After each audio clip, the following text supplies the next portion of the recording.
সন্ধেবেলা থেকে বিশাল একটা ঝড় চলে গেল, মানে সাংঘাতিক ঝড় কাটিয়ে এখন উঠলাম। বিকেলে তো পড়িয়েছি, তারপরে পড়ানো হয়ে যাওয়ার ফাঁকে কিছুক্ষণ টাইম পেয়েছিলাম, গিয়েছিলাম বড় বাজারে, যাওয়াটা খুব জরুরি ছিল, তো সেই কাজটাও সম্পন্ন হয়েছে। তারপরে তো বাড়িতে এলাম, সাতটার থেকে বসলাম পড়াতে। মানে কি ঝড়, ও মাথাটা যন্ত্রণা করছে।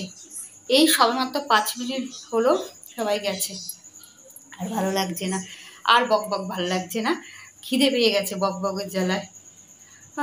এখানে একটা পরোটা আছে, আর আছে এটা কি লাড্ডু আছে, সেই আমি পুজো দিয়েছিলাম সকালবেলা, সেই লাড্ডুটা আছে। এটা খেয়ে নিই, পেটের জ্বালাটা মিটাই। এই দেখো একটা পরোটা আর লাড্ডু পড়ে আছে, কেউ খাইনি, যদি এটা আমারই ছিল ওবেলাকার। ওবেলা তো আমি আজ পরোটা খাইনি, আজ পাস্তা খেয়েছিলাম। তো এটা এখন আমি খেয়ে নিই, জ্বালাটা মিটাই। ও মাথাটা যে কি ঝিমঝিম করছে। এখন একটু 5 মিনিট মতো একটু বসতে পারবো, আর বেশিক্ষণ বসতে পারবো না, কারণ টাইম হয়ে গেছে, ও বাড়িতে চলে যাব, এরপরে আর যাওয়া যাবে না।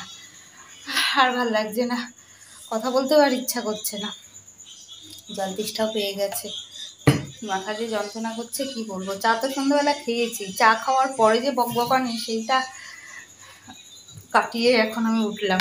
চাটা খেলে ভালো হতো, যদি দেখি ও বাড়িতে গিয়ে যদি চা থাকে তাহলে খাবো।